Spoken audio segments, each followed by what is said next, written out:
Sabihin ko na, ma'am. Bakit po may pa-suspense? Okay, only when I win, I will tell y'all. Like, what are you gonna say? Yo, right when she wins, she's gonna be like, yeah, I was just gonna tell y'all my butt was itchy, but that's it. No. Most unforgettable and funny candidates in Philippine elections. Guys, we have done so many things, from the Bardagulan moments to then the Kamote Filipino driver moments. Those were hilarious. But now there's more and more people linking this over. And honestly, I'm excited to check it out because, again, the Philippines has so many hilarious, honestly underrated moments. So without further ado, come join me. Let's go. Ako ang tunay na presidente ng Pilipinas! Sila ang mga kandidatong dumadagsa sa iba't ibang okasyon, tulad ng mga eksenang makikita ninyo ngayon. Hindi man sila kilalang pangalan, may karapatan pa rin silang tumakbo sa halalan. Ito ang most unbelievable and funny election candidates in the Philippines. O siya atin ng saksihan, unang ibibida, Game Master kung naturingan dahil sa kakaiba niyang pagpapakilala sa sambayanan. Oh, no. Okay, sa lahat ng derito ngayon, congratulations! Once pumasok kayo sa premises ng COMELEC, 100% tayong lahat mananalo. Okay po ba? Gusto ko magserbisyo sa lahat ng mga Pilipino, especially in the poor and in the middle class of the family. Palakpakan po natin. What Diba? was that? Thank you very much. Okay na po? Ay, ang bilis, di ba? Ang bilis. Sige po. May magtatanong po kay sir. Oh, may magtatanong. May magtatanong Paano po ba? magpatawad ng mga kidnapper? Next in line sa ating Yo, what is going on? listahan, ang ating showbiz neighbor Someone will add na that, forgive me. isipang tumakbo for experience lang kuno. Magandang hapon sa ating lahat. Ako po si Injim Bacalso Banayog. Nakita ko po sa lahat na nagpa-file na senator ako sa isa sa mga pinakabata. Hindi, wow. Ako po ay dati pong speaker ng campaign ni Manny Pacquiao sa General Santos City. And then, kapitbahay ko rin si John Anderson. Wala kaming pakialam! Thank you po sa lahat po sa chance. Yo. Sir, hello sir. Bida sa susunod nating eksena, tinaguriang The Cosmic Guys, Builder. you Paano can't naman make this kasi up, ang bro. kanyang mga plataforma, tila pang out of this world ang tema. Gusto ko ng kapayapaan sa buong mundo. Ako si Adam. Alright. Gusto ko ipaliwanag sa inyo ang paglikha ng lupa at langit. Ang paglikha ng langit at lupa at pag-align sa bawat country. Gusto ko susukatin ito para maiwasan ang digmaan sa buong mundo. Bilang senador nga si Adam, gusto ko maipasa ang LGBTQ. Bakit? Ay, Alright, pwede ba usin lang yun? tapos na po yung 2 minutes. Sayang. O, tanong na po sa media ngayon, sir. 8 minutes. Sino po may tanong? Tagalog lang. Tagalog lang daw. Pwede social media, yung Facebook, Twitter, Instagram, Wala po. or registered cellphone number. Kung palakasan lang ng tribo What usapan, wala na siguro makakatalo pa sa susunod nating ibibida. Ang tinaguriang one night legend na kay Mocha ay may lingering attachment. Sige, ano nga talent mo? Singing. Oh, sige, go, sige. Mga kababayan ko, iboto ninyo ako Nope. sa darating na halalan. No. Para sa senadora. Sige, dancing, meron? Meron. Sige nga, pakita nga dancing. Para kay Mocha, para macho dancer ako. O, para kay Mocha, paano? Yo. Style.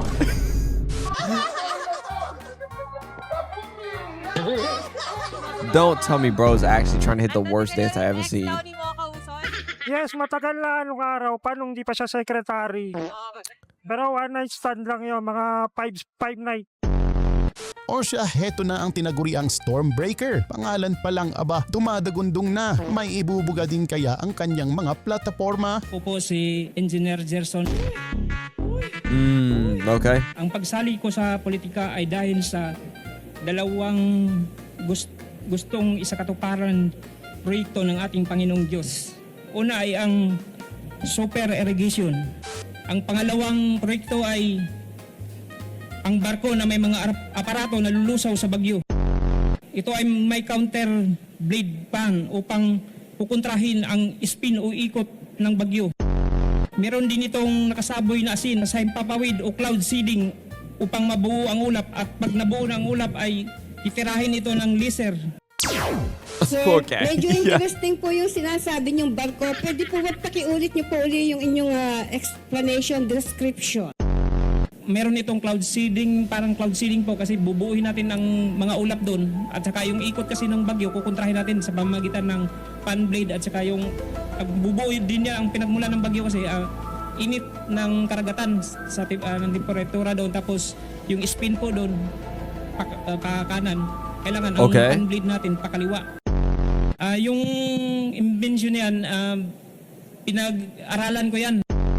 Tayo na't ihanda ang sarili Alright, dahil bro. ang susunod nating ibibida ay masyadong makapangyarihan dahil siya raw ang The Chosen One. Magandang hapon po sa inyong lahat. Ikatlong beses ko na itong pagtakbo. Huwag kayo iiyak. Napakatapang po. Sabi mo ng napakakapal ng mukha. Kahit laging idinidisqualified ng COMELEC sa pagiging mahirap. Oh, Hindi dear. po ako ng pamanhin kung masyado kong maramdamin ngayon. Dude, what? ng kabutihan sa ating bansa. Napakarami na. Kaya ako tinawag nilang Beth Lopez, senador ng bayan, or Beth Lopez, ang tunay na senador ng bayan. Kung sakali pong hindi kayo ulit papayagan, kung sakali lang naman, ano pong susunod po? Very good question, sir. Kapag hindi ako pinatakbong senador ng COMELEC, lahat ng mga taong involved na ako ay i-disqualified sa pagiging mahirap, ay isinusumpa ko ang mga taong yon at idideklara ko na pinakawala kayong kwenta ng ehensya ng gobyerno! Emotional lang, ma'am. Idinideklara ko sa dami ng himala sa buhay ko, I am the chosen one of God. Stop! Come Kapag on, dude. namatay ako, dinideklara ko na. Babalik ang kaluluwa ko. Parurusahan ko na kayo. Oh, Tila may pa-suspense naman ang susunod nating ibibida. The effects are making it Ating even mystery better. Candidate at ang surprise niyang plataforma. I would like to introduce myself. I am Maria Fe. okay. Hindi po ako iiyak. Katulad nung dating aspirant senador. Nandito ako ngayon sa inyong harapan dahil sa napakalalim na dahilan. Ma'am, sabi niyo may malalim kayong dahilan kung ba't kayo nandito. Ano po yung dahilan na yun? Yeah. Ay sa ngayon ma'am, hindi ko lang muna sasabihin pero later on, lalo na pag mananalo ako, sasabihin ko na ma'am. Bakit po may pa-suspense? Okay. Only when I win, I will tell y'all. Like, what are you gonna say? Yo, right when she wins, she's gonna be like, yeah, I was just gonna tell y'all my butt was itchy, but that's it. Thank y'all for letting me win, though. Like, bro, no. Ko lang na ma-surprise. Surprise lang ma'am. Sumabog sa galit ang susunod nating aspirant, the Great Pretender kung naturingan dahil sa revelasyon niyang pangmalakasan. Tindigan yung maigi! Ang namatay na tao para sa bayan! The Pretender. Oh, dear. Buboto ni isa! Walang buboto! Nandito sa harap nyo ngayon ang presidente ng Pilipinas! Si Jose Rizal! Itigil ang eleksyon! Itigil to! Hindi ako tatakbo sa eleksyon dahil ako ang tunay na presidente! Ako! Ako ang lumuwa sa inyo! Para tumigil ang ulan! Oh, dear. Papansin ka lang! Hindi ako tuwisang candidate dito! Ako ang presidente!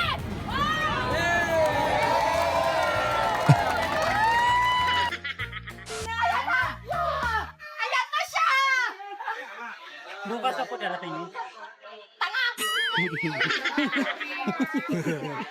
Kung palakasan lang ang usapan, Oh aba, my hindi goodness, magpapahuli bro. ang susunod nating aspirant. May lahi lang naman siyang half human at half zombie. Walang iba kundi si Rastaman. Ang anong pangalan niyo ulit?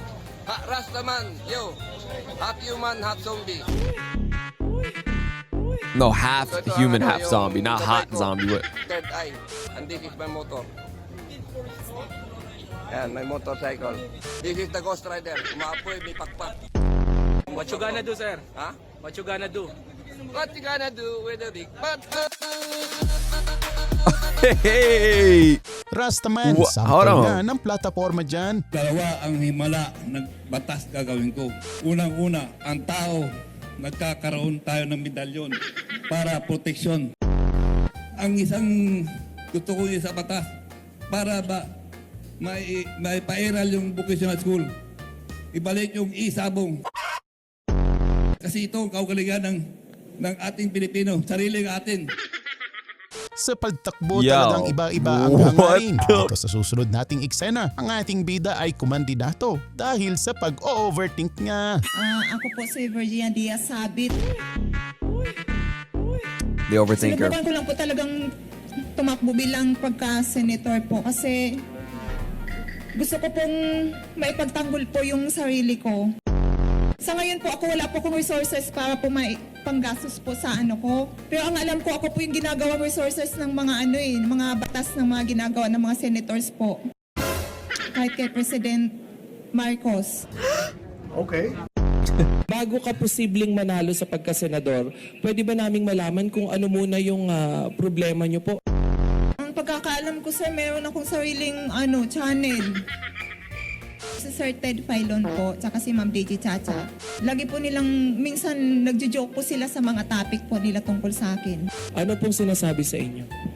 Kasi kahit nasa bahay po ako, pag nakikinig po ako sa kanila, halimbawa naglilinis po ako ng CR, tapos pagka may ini-interview sila Sir Ted Filon tsaka si Ma'am Deji Chacha, naglilinis ka na ba ng CR mo? Ganon. Yung mga lakad ko po, alam din po nila lahat. Yung mga suot ko po, sir, kapag nakabagyo ako, nagbabanggitin po siya ng bagyo.